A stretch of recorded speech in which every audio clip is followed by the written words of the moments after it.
ने देऊंगा मैं कामा की डिटेल। रोटी बाजरे की खाइए कत्ती कच्च टिंडी गेल। ओ बीड़ियां के टोचन में ओ तेरे दिखाऊं और देखिए बिटोड़िया पे को गिया आड़ी बेल।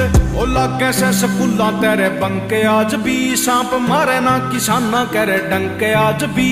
ओ सच्चे साधु बैठे मारे खेड़े और खाड़े में मंदिरा में बाजे मिठे संके आज भी। तेरे पक्का मुंह में पानी आवेगा सरसों का साग देख के। बड़े बड़े